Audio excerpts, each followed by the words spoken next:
இறைவனின் சாந்தியும் சமாதானமும் நம் அனைவர் மீதும் நிலவட்டுமாக. அதாவது நான் ஒரு 1 மந்த் முன்னாடி வந்து ஒரு வீடியோ போட்டிருந்தேன். என்ன அப்படின்னா, என்னுடைய பசங்கள வந்து நான் ஸ்கூல்ல என் பசங்க இருக்கிற ஸ்கூல்ல அந்த பசங்களுக்கு என்ன ப்ராப்ளம் நடந்தது அப்படிங்கிறத பத்தி நான் ஒரு வீடியோ போட்டிருந்தேன். அப்போ அத அ அதில என்ன வீடியோன்னா, என் பசங்கள டீச்சர் வந்து திட்டியிருப்பாங்க. என் பசங்கன்னு இல்ல. அங்க இருக்கிற எல்லா பசங்களையும் திட்டியிருப்பாங்க. அந்த டீச்சர வந்து நான் வார்ன் பண்ணியிருப்பேன். இன்னொரு டீச்சர் கிட்ட சொல்லி இந்த மாரி பண்ண வேணான்னு சொல்லுங்க. இல்ல நான் டைரக்ட்டா வந்து வேற மாதிரி கம்ப்ளைண்ட் பண்ண வேண்டியதா இருக்கும். அப்படின்னு சொல்லியிருப்பேன். அவங்க அந்த பசங்கள கூப்ட்டு லஞ்ச் பீரியட்ல பேசினாங்க. இந்த மாதிரி வந்து நீ எங்க வேணா போய் கம்ப்ளைண்ட் பண்ணுங்க. நான் ஜெயிலுக்கு போக கூட தயார். இன்னும் எனக்கு 3 வேள சோறு கூட நல்லபடியா கிடைக்கும். அப்படிங்கிற மாரியெல்லாம் அவங்க பேசியிருப்பாங்க. ஸோ நான் இதனால டென்ஷன் ஆகி ரொம்ப பசங்கள இப்படி பண்ணவும் பசங்க பயந்துட்டாங்க. ஸோ நான் வேற வழி இல்லாம கம்ப்ளைண்ட் பண்ண வேண்டிய சிச்சுவேஷன் வந்துருச்சு. ஸோ அத வீடியோவா நான் பகிர்ந்திருந்தேன். அத பார்த்துட்டு ஒரு சகோதரி எனக்கு சொன்னாங்க, "உனக்கு ரொம்ப தைரியம்மா. நீ வந்து இத அழகா ஃபேஸ் பண்ணிட்ட. என்னால இத ஃபேஸ் பண்ண முடியல" அப்படின்னாங்க. "ஏன்க்கா என்னாச்சு?" அப்படின்னு சொல்லி நான் அவங்ககிட்ட கேட்டேன். அப்ப அவங்க சொன்னாங்க, "என்னோட பசங்க ஸ்கூல் படிக்கிற பீரியட்ல" இப்ப அவங்க பசங்க காலேஜ் படிக்கிறாங்க.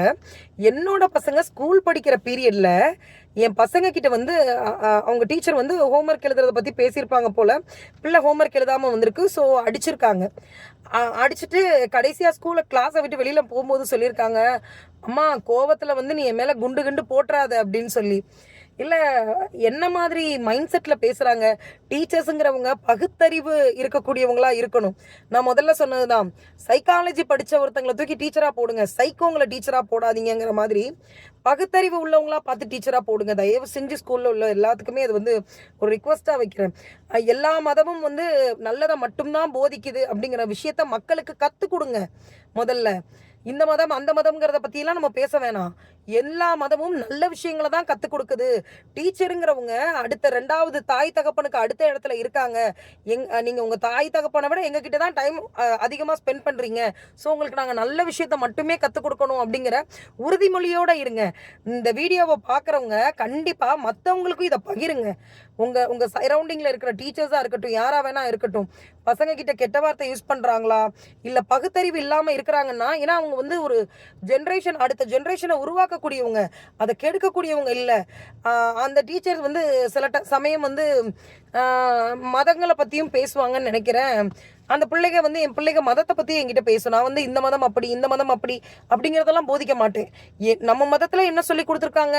நமக்கு என்ன விஷயம் இருக்கு? அப்படிங்கிறத மட்டும் தான் நாங்க போதிப்போம். அத தாண்டி தவறான எந்த ஒரு விஷயங்களும் கிடையாது. ஏன்னா உங்களுடைய மதம் உங்களுக்கு, என்னுடைய மதம் எனக்கு. எல்லாருடைய மதமும் எல்லாருக்கும் நல்ல விஷயங்களை மட்டும் தான் போதிச்சிருக்கும். கெட்டத போதிக்காது. அப்படிங்கிற பட்சத்துல பசங்க கிட்ட ரொம்ப பகுத்தறிவோட நடந்துக்கணும். இந்த மாதிரி நடந்துக்காதீங்க தயவு செஞ்சு ப்ளீஸ். அந்த அக்கா வந்து ரொம்ப புலம்புறாங்க. இந்த மாதிரி வார்த்தைகள் பேசிட்டாங்கம்மா. என்னால இத தாங்கவே முடியல. அன்னைக்கு உன்ன மாதிரி நான் தைரியமா இருந்திருந்தா நானும் போய் ஸ்டேஷன்ல கம்ப்ளைண்ட் குடுத்துருப்பேன். இந்த மாதிரி இன்னொரு தடவ பேச விடாம ஆக்கியிருப்பேன் அப்படின்னாங்க அவங்க. ஸோ உங்க பசங்கள நீங்க சேர்க்க போறீங்க. கூட இருக்கிற டீச்சர்ஸ் கிட்ட அ அதாவது கூட படிச்சுட்டு இருக்கிற பிள்ளைங்க கிட்டலாம் கேட்டுக்கோங்க. அங்க இருக்கிற டீச்சர்ஸ் எப்படி இருக்காங்க? என்ன ஏதுன்னு. ஏன்னா நம்மள விட அதிகமா டைம் ஸ்பெண்ட் பண்றது அங்க தான். ஸோ குழந்தைங்களோட எதிர்காலம் நமக்கு ரொம்ப முக்கியம். ஸோ இத அட்மிஷன் போடுறதுக்கு முன்னாடி உங்ககிட்ட தெரியப்படுத்தணும்னு நெனச்சேன். கண்டிப்பா முடிஞ்ச வரைக்கும் இந்த வீடியோவ மத்தவங்களுக்கும் ஷேர் பண்ணுங்க. இந்த மாதிரி நம்ம பகுத்தறிவோட யோசிச்சு நம்ம பிள்ளைகள காப்பாத்திப்போம்.